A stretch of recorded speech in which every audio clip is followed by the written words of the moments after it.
Hello दोस्तों, मैं अरविंद कुमार आपका गुरुकुल इंस्टीट्यूट सूची में स्वागत करता हूं। दोस्तों, आज हम यूपी त्रिपल एस सीपीटी परीक्षा 2021 के लिए जो टॉपिक वाइज क्लास कर रहे हैं, जैसा कि आपको सिलेबस में दिया गया है, सेम उसी तरीके से जिसमें हम आज चर्चा करेंगे मौर्य वंश के बारे में और उसके अंतर्गत हम पढ़ेंगे सम्राट अशोक को। तो दोस्तों, इससे पहले हमारी कई क्लासें हो चुकी हैं जिसमें हम इससे पहले के टॉपिक कवर कर चुके हैं। तो दोस्तों, ये क्लासें आपको नियमित रूप से मिलती हैं और आज से हम ये क्लासें पर डे यानी दिन में 2 क्लासें आपको दिया करेंगे। तो दोस्तों, जो यूपी त्रिपल एस सीपीटी का एग्ज़ाम होने वाला है वह 19 और 20 अगस्त को होने वाला है। तो 19 और 20 अगस्त तक हम सारे टॉपिक कवर करने की कोशिश करेंगे, इसीलिए हम क्लासों को बढ़ाते हैं और पर डे अब आपको 2 क्लासें मिला करेंगी, एक आपको सुबह टाइम और एक आपको शाम को मिला करेगी। तो दोस्तों, ये क्लासें आपके लिए इतनी महत्वपूर्ण है कि आपसे क्या बताया जाए। आपको यूट्यूब का एक ऐसा फर्स्ट चैनल है गुरुकुल इंस्टीट्यूट सूची, जहां पर आपको same to same topic wise जैसा कि आपको सिलेबस में दिया गया है वैसे ही आपका सिलेबस कवर करवाया जाएगा। तो चलते हैं दोस्तों, आज की क्लास शुरू करते हैं। लेकिन उससे पहले अगर अभी तक आपने क्लास को लाइक नहीं किया तो पहले आप लोग क्लास को लाइक कीजिए और शेयर कीजिए और चैनल को सब्सक्राइब कर बेल बटन अवश्य दबाएं, जिससे हमारी आने वाली सभी वीडियो की नोटिफिकेशन आपको नियमित रूप से मिल सके। और जी हाँ दोस्तों, अगर आपको इस क्लास का पीडीएफ चाहिए तो आपको गुरुकुल इंस्टीट्यूट सूची टेलीग्राम चैनल जल्द ही ज्वाइन करना होगा, जहां पर हम डेली बेसिस पर क्लासों की पीडीएफ प्रोवाइड कराते हैं। नहीं तो को हम नीचे डिस्क्रिप्शन में मोबाइल नंबर प्रोवाइड कर दिए गए हैं, वहां से आप मेरे साथ कनेक्ट हो सकते हैं और पीडीएफ प्राप्त कर सकते हैं। तो चलते हैं दोस्तों, आज का ये टॉपिक डिस्कशन शुरू करते हैं। तो फ्रेंड्स ध्यान दीजिएगा, आपको पहला दिया गया है मौर्य राजवंश। मौर्य राजवंश जो कि 323 से 184 ईसा पूर्व तक था। तो फ्रेंड्स, आपसे यह पूछा जाता है कि मौर्य राजवंश का समय पीरियड क्या था, तो वह था 323 से और 184 बीसी तक। उसके बाद आपको दिया गया है मौर्य वंश की स्थापना। आपसे यह पूछा जाता है कि मौर्य वंश की स्थापना किसने की, तो आपको बताना है कि जो चंद्रगुप्त मौर्य थे उन्होंने ही मौर्य वंश की स्थापना की है। फ्रेंड्स, आगे आपको दिया गया है विशाख दत्त कृत मुद्रा राक्षस। तो आपसे फ्रेंड्स पूछा जाता है कि जो मुद्रा राक्षस कृति है वह किसकी है, तो वह विशाख दत्त की है। उसमें चंद्रगुप्त मौर्य के विषय में विस्तृत सूचना प्राप्त होती है। तो आपसे यह पूछा जाएगा कि चंद्रगुप्त मौर्य के विषय में सबसे विस्तृत सूचना कहाँ पर प्राप्त होती है। तो फ्रेंड्स, आपको जो बताना है वह बताना है कि जो विशाख दत्त के द्वारा रचित मुद्रा राक्षस है उसी में चंद्रगुप्त मौर्य के बारे में जानकारी प्राप्त होती है। उसके आगे फ्रेंड्स आपको दिया गया है मुद्रा राक्षस जो कि चंद्रगुप्त मौर्य द्वारा रचित है, उसमें विशाख दत्त द्वारा रचित है, उसमें चंद्रगुप्त मौर्य को वृषल यानी कुलहीन कहा गया है। तो फ्रेंड्स, आपसे यह पूछा जाता है कि कहाँ पर चंद्रगुप्त मौर्य को वृषल या कुलहीन कहा गया है। तो फ्रेंड्स, आप लोगों को बताइएगा कि जो मुद्रा राक्षस है जो कि विशाख दत्त द्वारा रचित है, वहाँ पर चंद्रगुप्त मौर्य को वृषल एवं कुलहीन कहा गया है। चलिए फ्रेंड्स, आगे चलते हैं और आगे आपको दिया गया है घुंडी राज ने मुद्रा राक्षस पर टीका लिखी थी। तो फ्रेंड्स, यह प्रश्न आपसे बार बार पूछा जाता है कि घुंडी राज ने मुद्रा राक्षस पर टीका लिखा। तो फ्रेंड्स, इसे याद कीजिएगा, ज़्यादातर फ्रेंड्स को इसके बारे में जानकारी नहीं रहती है। चलिए फ्रेंड्स, चलते हैं आगे और आगे आपको दिया गया है वेरी वेरी इंपॉर्टेंट, इससे कीजिएगा। विलियम जोन्स पहले विद्वान थे जिन्होंने सेंड्रोकोटस की पहचान मौर्य शासक चंद्रगुप्त मौर्य से की। तो फ्रेंड्स, यह प्रश्न आपसे पूछा जाता है कि सबसे पहले किसने सेंड्रोकोटस की पहचान चंद्रगुप्त मौर्य के नाम से की। तो फ्रेंड्स, वह है विलियम जोन्स। फिर चलते हैं आगे और आगे आपको दिया गया है एरियन तथा प्लूटार्क ने चंद्रगुप्त मौर्य को एंड्रोकोप्टस के रूप में वर्णित किया है। तो फ्रेंड्स, इससे ध्यान दीजिएगा कि एरियन और प्लूटार्क ने चंद्रगुप्त मौर्य को एंड्रोकोप्टस के रूप में वर्णित किया है। यह प्रश्न भी आपसे पूछा जाता है। तो फ्रेंड्स, आप लोग अपने फ्रेंड सर्किल के साथ क्लासों को ज़्यादा से ज़्यादा शेयर कीजिएगा और आप लोग नियमित मेरे साथ बने रहे और मैं दावा करता हूं कि आपका प्रथम प्रयास में ही पीटी क्वालिफाई होगा। तो चलते हैं फ्रेंड्स आगे और आगे आपको दिया गया है, आप लोग ध्यान दीजिएगा, आपसे बार बार पूछा जाता है कि प्रमुख भारतीय शासक तथा उनकी उपाधियां। यहाँ से प्रश्न 100% जो है वह पूछा ही जाता है। तो आप लोग फ्रेंड देखिएगा, आपको दिया गया है एक तरफ भारतीय शासक और उसकी अपोजिट दूसरी तरफ आपको दिया गया है उपाधियाँ। तो देखिएगा, जो शासक हुए बिंदुसार, बिंदुसार ने अमित्रघात की उपाधि धारण की। उसके बाद फ्रेंड्स आपको दिया गया अशोक, अशोक ने देवानाम प्रियदर्शी की उपाधि धारण की। उसके बाद दिया गया है फ्रेंड्स समुद्रगुप्त, समुद्रगुप्त ने कृतांत परस की उपाधि धारण की।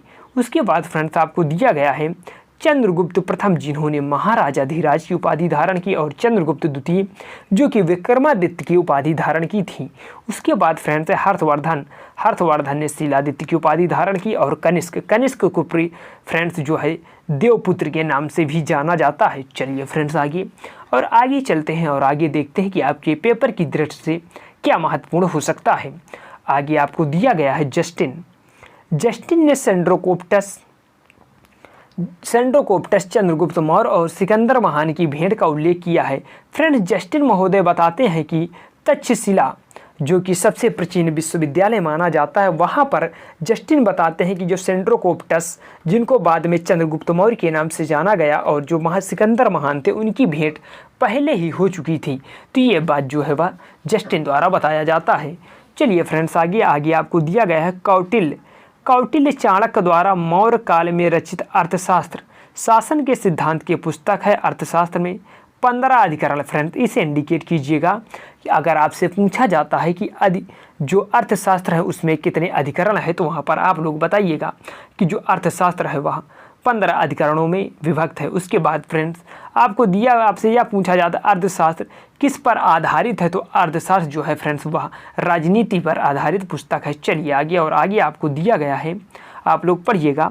अर्थशास्त्र में राज्य के सप्तांक सिद्धांत के बारे में बताया गया है। तो फ्रेंड्स आपसे सप्तांक सिद्धांत के बारे में ऑप्शन देके पूछा जाता है कि आप लोग बताइए कि इनमें से कौन सा सप्तांक सिद्धांत है या नहीं है। तो आप लोगों को सप्तांक सिद्धांत के बारे में जानकारी अवश्य होनी चाहिए। तो आप लोग देखिएगा मेरे साथ, जो चाणक्य या कौटिल्य द्वारा बताया गया है सप्तांक सिद्धांत के बारे में, उसमें राजा, आमात्य, जनपद, दुर्ग, कोष, दंड एवं मित्र की सर्वप्रथम व्याख्या मिलती है। तो फ्रेंड्स आप लोग देखिएगा, राजा, आमात्य, जनपद, दुर्ग, कोष, दंड एवं मित्र की सर्वप्रथम व्याख्या जो है वह अर्थशास्त्र के सप्तांक सिद्धांत में हमें देखने को मिलती है। उसके बाद फ्रेंड्स आपको दिया गया है बिहार में पटना जिसे पाटलिपुत्र के समीप बुलंदी बाग एवं कुम्हरार में की गई खुदाई से मौर्य काल के लकड़ी के विशाल भवनों के अवशेष प्राप्त हुए हैं। तो फ्रेंड्स इसे इंडिकेट कीजिएगा, यह नवीन साक्ष्य है और यहाँ से आपका पेपर में प्रश्न बनने की संभावना हो सकती है। तो चलिए फ्रेंड्स देखते हैं आगे आपको दिया गया है प्रमुख राजवंश संस्थापक एवं राजधानियाँ। तो फ्रेंड्स इससे आप लोग इंडिकेट कीजिएगा कि प्रमुख राजवंश संस्थापक एवं राजधानियाँ, यहाँ से आपको प्रश्न जो है वह 100% पूछा ही जाता है। तो फ्रेंड्स आपको एक तरफ दिया गया है राजवंश, संस्थापक और राजधानियाँ, तो आप लोग इसे इंडिकेट कीजिएगा। आपको दिया गया हर्यक वंश, हर्यक वंश के फ्रेंड्स संस्थापक है बिंबिसार, और जो हर्यक वंश की राजधानी है वह राजगृह है। उसके बाद फ्रेंड्स आपको दिया गया है मौर्य वंश, मौर्य वंश के जो संस्थापक हुए हैं वह चंद्रगुप्त मौर्य हुए हैं, और जो चंद्रगुप्त मौर्य की राजधानी थी वह थी पाटलिपुत्र। उसके बाद फ्रेंड्स आपको दिया गया है शुंग वंश, जो शुंग वंश है, शुंग वंश की जो स्थापना है वह पुष्यमित्र शुंग द्वारा की गई, और जो शुंग वंश की राजधानी थी वह भी फ्रेंड्स पाटलिपुत्र थी। चलिए आगे देखते हैं सातवाहन वंश, वेरी इंपॉर्टेंट फ्रेंड्स। सातवाहन वंश ने सबसे पहले शीशे के सिक्के या 14 नामक सिक्के चलवाए थे। तो फ्रेंड्स आपसे पूछा जाता है कि सातवाहन वंश की स्थापना किसने की, तो सिमुक। फ्रेंड्स इसी सिमुक का नाम आपको सिंधुक भी देखने को मिलता है, और जो सातवाहन वंश की राजधानी है वह प्रतिष्ठान में है। तो आप लोग इंडिकेट कीजिएगा। उसके बाद फ्रेंड्स आपको दिया गया है गुप्त वंश, गुप्त वंश की जो स्थापना है वह श्रीगुप्त द्वारा की गई, और गुप्त वंश की जो फ्रेंड्स राजधानी है वह पाटलिपुत्र है। उसके बाद फ्रेंड्स जो है वर्धन वंश, वर्धन वंश की जो राजधानी है यानी वर्धन वंश के फ्रेंड जो संस्थापक हैं वह है पुष्यभूति, और इसकी जो राजधानी है वह थानेसर है। उसके बाद फ्रेंड्स आपको पूछा जाता है गढ़वाल, जो गढ़वाल वंश के संस्थापक हैं वह चंद्रदेव हैं, और जो गढ़वाल की राजधानी है वह फ्रेंड्स कन्नौज है। उसके बाद फ्रेंड्स आपको दिया गया है पल्लव वंश, पल्लव वंश के जो संस्थापक हुए हैं फ्रेंड्स वह सिंह विष्णु हुए हैं, और पल्लव वंश की राजधानी कांचीपुरम है। उसके आगे फ्रेंड्स आपको दिया गया है राष्ट्रकूट वंश, जो राष्ट्रकूट वंश के संस्थापक हैं वह दंती दुर्ग हैं और राष्ट्रकूट वंश की जो राजधानी फ्रेंड्स है वह मान्यखेत है। तो आशा करते हैं कि आप लोगों को राजवंश, संस्थापक और राजधानियाँ याद हुई होंगी। चलिए फ्रेंड्स आगे आपको दिया गया है चंद्रगुप्त मौर्य ने दक्षिण भारत की विजय प्राप्त की थी। तो फ्रेंड्स आपसे यह पूछा जाता है कि क्या चंद्रगुप्त मौर्य द्वारा दक्षिण भारत की विजय प्राप्त की गई थी, तो आप लोग बताइएगा। जी हाँ, चंद्रगुप्त मौर्य द्वारा दक्षिण भारत की विजय प्राप्त की गई थी। उसके बाद फ्रेंड्स आपको दिया गया है जैन एवं तमिल साक्ष्य में चंद्रगुप्त मौर्य की दक्षिण विजय की पुष्टि होती है। तो अगर यह आपसे पूछा जाए कि चंद्रगुप्त मौर्य ने दक्षिण भारत की विजय की थी या कहाँ से पुष्टि होती है, तो इसकी पुष्टि जो है वह जैन साहित्य और तमिल साक्ष्य से हमें प्राप्त होती है। चलिए फ्रेंड्स आगे आपको दिया गया है वेरी इंपॉर्टेंट फैक्ट्स आपके सामने हैं। चंद्रगुप्त मौर्य ने सिकंदर के साम्राज्य के पूर्वी भाग के शासक सेल्यूकस के आक्रमणकारी सेना को 305 ईसा पूर्व में परास्त किया। तो फ्रेंड्स यह आपसे पूछा जाता है कि चंद्रगुप्त मौर्य और सेल्यूकस निकेटर के बीच युद्ध कब हुआ था, वह 305 ईसा पूर्व में हुआ था। उसके बाद फ्रेंड्स आगे आपको दिया गया है 269 ईसा पूर्व के लगभग अशोक का राज्याभिषेक हुआ। तो फ्रेंड्स यहाँ से आप लोगों से प्रश्न पूछा जाता है अशोक से कि अशोक का राज्याभिषेक कब हुआ, तो वह हुआ है फ्रेंड 269 ईसा पूर्व। चलिए फ्रेंड्स आगे आपको दिया गया है अशोक के अभिलेखों में सर्वत्र उन्हें देवानाम प्रियदर्शी कहा गया है, जिसका अर्थ है देवताओं का प्रिय या देखने में सुंदर। तो फ्रेंड्स आप लोग इसे इंडिकेट कीजिएगा कि देवानाम प्रिय और देवानाम प्रियदर्शी कहा गया है, जिसका अर्थ है देवताओं का प्रिय और देखने में सुंदर। और पुराणों में अशोक को अशोक न कहकर अशोक वर्धन के नाम से पुकारा गया है। तो फ्रेंड्स आप लोग इंडिकेट कीजिएगा कि पुराणों में अशोक को अशोक वर्धन के नाम से जाना जाता है। तो फ्रेंड्स आशा करते हैं कि आप लोगों की समझ में आ रहा होगा और आप लोग मेरे साथ कंटिन्यू तरीके से बने होंगे। चलिए फ्रेंड्स आगे देखते हैं। आगे आपको दिया गया है, आप लोग ध्यान दीजिएगा, दशरथ भी अशोक की तरह देवानाम प्रिय की उपाधि धारण करता था। तो फ्रेंड्स इंडिकेट कीजिएगा। अगर यहाँ से आपसे पूछा जाए कि निम्न में से कौन देवानाम प्रियदर्शी के नाम से जाना जाता था, तो फ्रेंड्स अगर वहाँ पर आपको ऑप्शन में अशोक न दिया हो तो आप दशरथ के साथ जा सकते हैं। चलिए फ्रेंड्स आगे आपको दिया गया है कि अशोक के अभिलेखों में रज्जुक नामक अधिकारी का उल्लेख मिलता है। तो फ्रेंड्स अभिलेख में रज्जुक नामक अधिकारी का अभिलेख मिलता है, तो इससे आप लोग इंडिकेट कीजिएगा। उसके बाद फ्रेंड्स आपको दिया गया है रज्जुकों की स्थिति आधुनिक जिलाधिकारी जैसी होती थी, जिन्हें राजस्व तथा न्याय दोनों क्षेत्रों में अधिकार प्राप्त था। फ्रेंड्स इसे इंडिकेट कीजिएगा।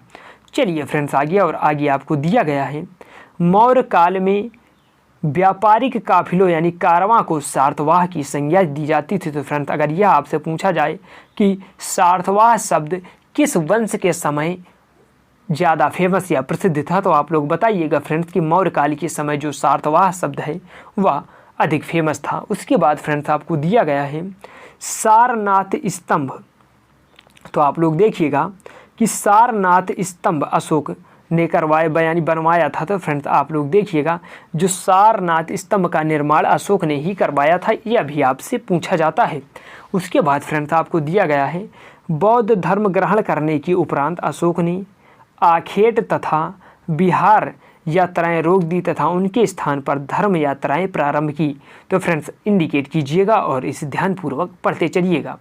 चलिए फ्रेंड्स आगे आपको दिया गया है इतिहासकार विंसेंट आर्थर स्मिथ ने अपने पुस्तक इंडियन लीजेंड ऑफ अशोक में साहित्यिक साक्ष्यों के आधार पर उपगुप्त के साथ अशोक की धम्म यात्राओं का क्रम इस प्रकार दिया है, यानी पहला लुम्बिनी, उसके बाद कपिलवस्तु, बोध गया, सारनाथ, कुशीनगर और श्रावस्ती। तो फ्रेंड्स यह जो धर्म यात्राओं का कार्यक्रम है कि सबसे पहले अशोक ने कहाँ की यात्रा की, इसको आप लोग इंडिकेट कीजिएगा। यह आपको कहाँ दिया गया है, जो विंसेंट आर्थर स्मिथ की पुस्तक है इंडियन लीजेंड ऑफ अशोक में। चलिए फ्रेंड्स आगे चलते हैं और आगे आपको दिया गया है कालसी, गिरनार और मेरठ के अभिलेख ब्राह्मी लिपि में है। तो फ्रेंड्स आप लोग देखिएगा कालसी, गिरनार और जो मेरठ के अभिलेख हैं वह ब्राह्मी लिपि में लिखे गए हैं।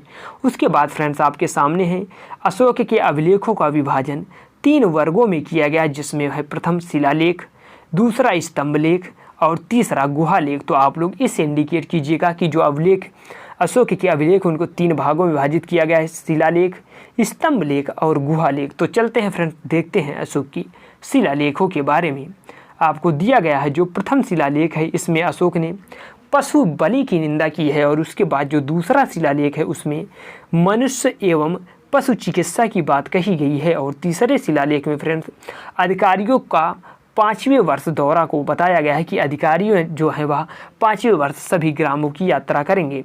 और उसके बाद कहा गया है 5वें शिलालेख में धर्म महामात्रों की नियुक्त और 6वें शिलालेख में आत्मनियंत्रण की शिक्षा मिलती है फ्रेंड्स। और 11वें शिलालेख में धम्म की व्याख्या की गई है। उसके बाद चलिए फ्रेंड्स आगे और 13वें शिलालेख को देखिएगा, वेरी वेरी इंपॉर्टेंट है और इसी में कलिंग युद्ध का वर्णन मिलता है फ्रेंड्स। तो चलिए आगे चलते हैं और आगे देखते हैं 14वें शिलालेख के बारे में। 14वें शिलालेख जो अशोक का 14वां शिलालेख है वह विभिन्न लेखों का समूह है जो 8 विभिन्न स्थानों से प्राप्त हुआ है फ्रेंड्स। तो इससे भी इंडिकेट कीजिएगा कि जो 14वां शिलालेख है वह 8 विभिन्न स्थानों से प्राप्त हुआ है। उसके बाद चलिए फ्रेंड्स आपको दिया गया है प्रमुख भारतीय दर्शन एवं उनके संस्थापक। तो इसे इंडिकेट कीजिएगा, यहाँ से भी प्रश्न पूछा जाता है फ्रेंड्स। आपको एक तरफ दिया गया है दर्शन और दूसरी तरफ दिया गया है संस्थापक। तो आप लोग इंडिकेट कीजिएगा। आपको जो पहला दिया गया है न्याय दर्शन, न्याय दर्शन के संस्थापक है महर्षि गौतम। दूसरे दिए गए हैं सांख्य दर्शन, सांख्य दर्शन के हैं महर्षि कपिल। और उसके बाद दिया गया है मीमांसा जिसके हैं महर्षि जैमिनी और योग दर्शन के महर्षि पतंजलि और वैशेषिक के हैं महर्षि कणादि। तो फ्रेंड्स इसे आप लोग ध्यान दीजिएगा कि न्याय दर्शन गौतम, सांख्य दर्शन कपिल मुनि, मीमांसा जैमिनी, योग दर्शन पतंजलि, वैशेषिक कणाद। और उसके बाद देखिएगा फ्रेंड्स आगे और आपको अब दिया गया है, आप लोग इसे पढ़िए। आपको दिया गया है अशोक के अधिकांश अभिलेख प्राकृत भाषा एवं ब्राह्मी लिपि में लिखे गए हैं। केवल 2 अभिलेख जिसमें आता है आपका सहबाजगढ़ी और मानसेरा की लिपि ब्राह्मी ना होकर खरोष्ठी। तो फ्रेंड्स आपसे यह पूछा जाता है कि खरोष्ठी भाषा में लिखे गए अशोक के 2 अभिलेखों का नाम बताइए। तो आप लोगों को बताना है वह है सहबाजगढ़ी और मानसेरा। चलिए फ्रेंड्स आगे और आगे आपको दिया गया है, आप लोग देखिएगा। तक्षशिला से आर्यमाइक लिपि में लिखा गया एक भग्न अभिलेख सरेकुना नामक स्थान से यूनानी तथा आर्यमाइक लिपियों में लिखा गया द्विभाषी यूनानी एवं सीरियाई भाषा का अभिलेख तथा लंघमान नामक स्थान से आर्यमाइक लिपि में लिखा गया अशोक का अभिलेख प्राप्त हुआ है। तो इसे फ्रेंड्स पढ़िएगा और इसे ध्यानपूर्वक ग्रहण कीजिएगा। चलिए फ्रेंड्स आगे और आगे आपको दिया गया है James Prinsep, very very important. James Prinsep ने अशोक के अभिलेखों को पढ़ने का श्रेय दिया जाता है। तो फ्रेंड्स इसे इंडिकेट कीजिएगा। यह कब 1837 में, कब फ्रेंड्स 1837 में जो जेम्स प्रिंसप है उन्होंने ही अशोक के अभिलेखों को सर्वप्रथम पढ़ा था। तो इसे इंडिकेट कीजिएगा।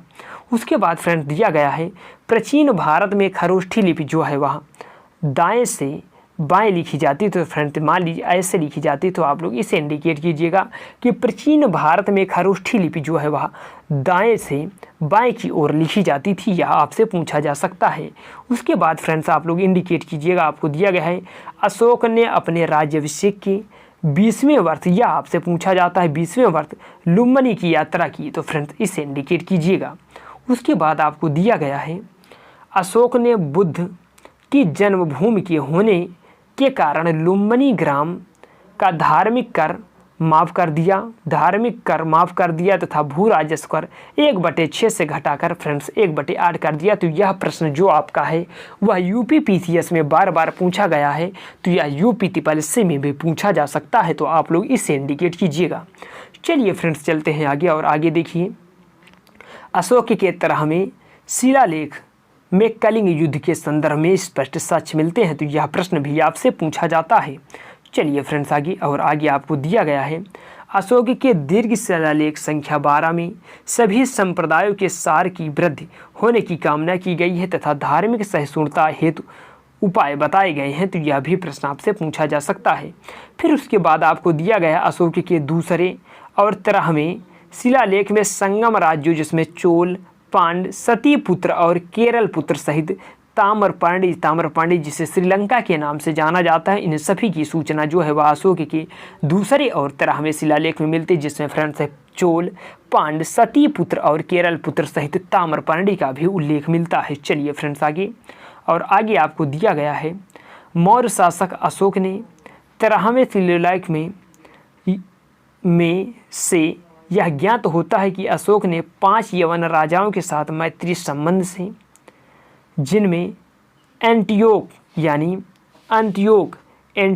द्वितीय, थियोस सीरिया का शासक, तुरमय टॉलमी द्वितीय फिलाडेल्फस मिस्र का राजा, अंतकिन यानी एंटीगोनस गोनातास मेसिडोनिया या मकदूनिया का शासक राजा था, या मग जो साइरिनिया का शासक था, अलिक सुंदर अलेक्जेंडर स्पाइरस या एपिरस का राजा था। तो फ्रेंड इसे आप लोग इंडिकेट कीजिएगा, इनके साथ जो है वह अशोक के मैत्री संबंध की चर्चा मिलती है। चलिए फ्रेंड्स आगे आपको दिया गया है मेगास्थनीज सेल्कस निकेटर द्वारा चंद्रगुप्त मौर्य के दरबार में भेजा गया यूनानी राजदूत था। तो फ्रेंड मेगास्थनीज भी आपके लिए इम्पॉर्टेंट बन सकता है, जिसकी पुस्तक का नाम है इंडिका।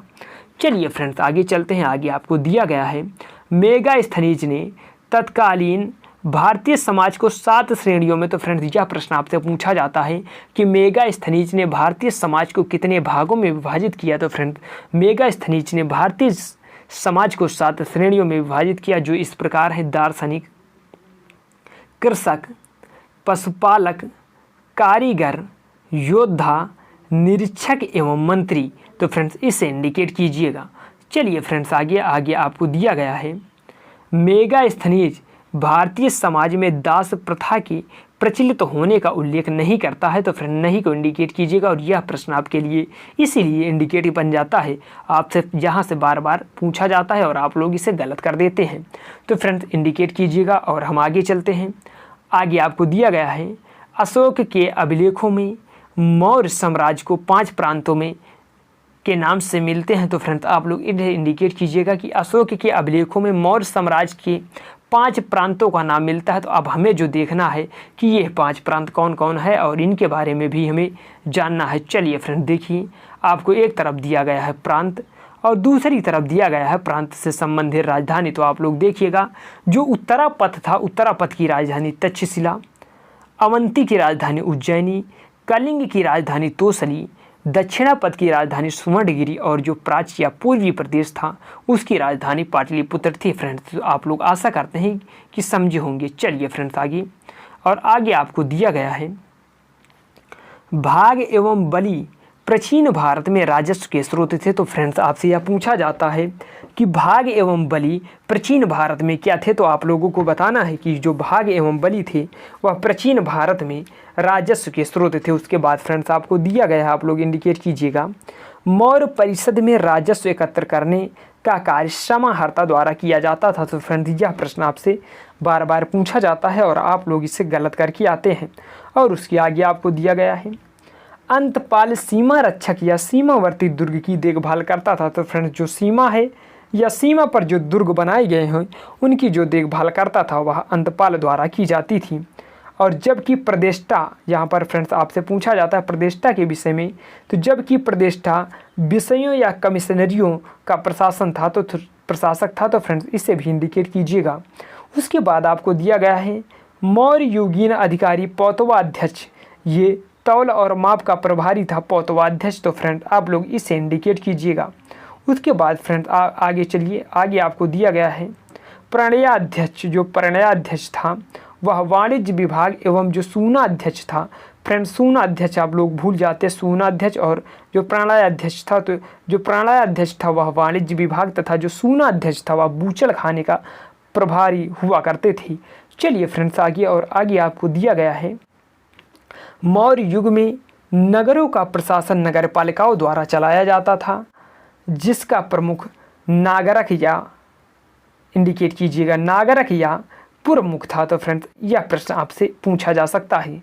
चलिए आगे चलते हैं और आगे आपको दिया गया है यूनानी लेखकों ने बिंदुसार को अमित्रोकेडीज कहा है। विद्वानों के अनुसार अमित्रोकेडीज का संस्कृत रूप है अमित्रघात, यानी शत्रु का नाश करने वाला। तो फ्रेंड्स आप लोग इसे भी इंडिकेट कीजिएगा। उसके बाद आपको दिया गया है पुष्यमित्र शुंग ने 184 ईसा पूर्व अंतिम मौर्य शासक वैद्रथ की हत्या करके शुंग राजवंश की नींव रखी। तो यह आपसे पूछा जाता है कि शुंग वंश का संस्थापक कौन था। तो फ्रेंड्स आप लोग बताइएगा कि जो पुष्यमित्र शुंग है वह शुंग वंश का संस्थापक था, जो 184 ईसा पूर्व में इस वंश की स्थापना की थी।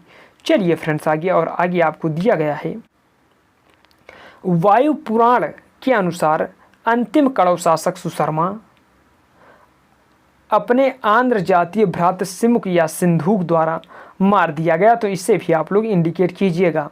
उसके बाद फ्रेंड्स आपको दिया गया है गिरनार क्षेत्र में समुद्रगुप्त मौर्य ने सुदर्शन झील खुदवाई तथा अशोक ने ईसा पूर्व 3री शताब्दी में नहरें निकाली। तो फ्रेंड्स यह इंडिकेट कीजिएगा। और इसकी जो जानकारी है वह शक छत्रप रुद्रदामन के जूनागढ़ अभिलेख से इन दोनों कार्यों का वर्णन मिलता है। तो फ्रेंड्स यह भी इंडिकेट कीजिएगा। चलिए आगे, और आगे देखते हैं। आगे आपको दिया गया है गुप्तोत्तर काल के मंदिर एवं निर्माणकर्ता। तो फ्रेंड्स इसे इंडिकेट कीजिएगा कि गुप्तोत्तर काल के आपको दिया गया है गुप्तोत्तर काल के मंदिर एवं निर्माणकर्ता। तो फ्रेंड्स आपको एक तरफ दिया गया है मंदिर और दूसरी तरफ दिया गया है निर्माणकर्ता। तो आपको बताना है कि कौन से मंदिर है और उसका निर्माणकर्ता कौन है। तो चलिए फ्रेंड्स आपके सामने है पहली मंदिर, पुरी का जगन्नाथ मंदिर। तो आप लोग बताइएगा कि पुरी के जगन्नाथ मंदिर का निर्माण अगर आपसे पूछा जाए तो वह अनंत वर्मन चोंडगंग द्वारा किया गया। उसके बाद है कोणार्क का सूर्य मंदिर, जिसकी स्थापना नरसिंह देव प्रथम द्वारा की गई। उसके बाद फ्रेंड्स वेरी इंपॉर्टेंट मंदिर कंदरिया महादेव का मंदिर, जो कि मध्य प्रदेश में पड़ता है, और इसके जो संस्थापक हैं वह हैं धंगदेव। चलिए फ्रेंड्स आगे, और आगे आपको दिया गया है कैलाश मंदिर, जो कि इलोरा में है, उसकी स्थापना कृष्ण प्रथम द्वारा की गई। और उसके बाद है एलिफेंटा की गुफा, जो एलिफेंटा की गुफा है उसका स्थापना जो राष्ट्रकूट द्वारा की गई। उसके बाद फ्रेंड्स तट मंदिर, जो कि मामल्लपुरम में पड़ते हैं, और इसकी स्थापना जो है वह नरसिंह वर्मन द्वितीय द्वारा की गई। उसके बाद फ्रेंड्स आपके सामने है कैलाश मंदिर, जो कि कांची में है, और इसकी स्थापना भी नरसिंह वर्मन द्वितीय ही द्वारा की गई है। उसके बाद फ्रेंड्स आपके सामने है वृद्धेश्वर मंदिर। तो आप लोग फ्रेंड्स इंडिकेट कीजिएगा। आपके सामने है वृद्धेश्वर मंदिर, जो वृद्धेश्वर मंदिर है उसकी स्थापना जो है वह राजराज प्रथम द्वारा की गई। तो आप लोग इसे इंडिकेट कीजिएगा। उसके बाद फ्रेंड्स आपके सामने है मुक्तेश्वर मंदिर, जो मुक्तेश्वर मंदिर है यह कांची में है, और इसकी स्थापना भी नंदीवर्मन द्वितीय द्वारा की गई है। उसके बाद फ्रेंड्स यह मंदिर आपसे बार बार पूछा जाता है बैकुंठ पेरुमल मंदिर, जो कि है बैकुंठ पेरुमल मंदिर की फ्रेंड्स अगर आपसे पूछा जाए कि इसके स्थापनाकर्ता कौन है तो वह हैं नंदीवर्मन द्वितीय। और उसके बाद आज का अंतिम महाबलीपुरम की एकाश्म रथ मंदिर, जिसकी स्थापना जो है फ्रेंड्स वह नरसिंह वर्मन प्रथम द्वारा की गई। तो आप लोग फ्रेंड्स इस क्लास को पीछे रिवर्स करके सारे मंदिरों को याद कर लीजिएगा। यहाँ से आपके पेपर में पूछे जाने के प्रश्न 100% संभावना है। चलिए फ्रेंड्स अब जो हम आपको मिलेंगे अगले वीडियो में वह गुप्त वंश पर चर्चा करेंगे। तो दोस्तों आज की क्लास कैसी रही कमेंट बॉक्स में लिखकर बताना ना भूलें। और अगर क्लास अच्छी लगी हो, अगर अभी तक आपने क्लास को लाइक नहीं किया तो पहले आप लोग क्लास को लाइक कीजिए और शेयर कीजिए, और चैनल को सब्सक्राइब कर बेल बटन अवश्य दबाएं, जिससे हमारी आने वाली सभी वीडियो के नोटिफिकेशन आपको नियमित रूप से मिल सके। और जी हाँ दोस्तों, अगर आपको इस क्लास का PDF चाहिए तो आप मेरे साथ टेलीग्राम से जुड़ सकते हैं। अगर टेलीग्राम पे आपको नहीं जुड़ना तो आपको नीचे दिया गया है डिस्क्रिप्शन में व्हाट्सएप नंबर, वहां से आप लोग मेरे साथ जुड़ सकते हैं और इसका जो PDF है वह प्राप्त कर सकते हैं। तो धन्यवाद दोस्तों, मिलते हैं अगले टॉपिक के साथ नेक्स्ट वीडियो में। तब तक के लिए जय हिंद।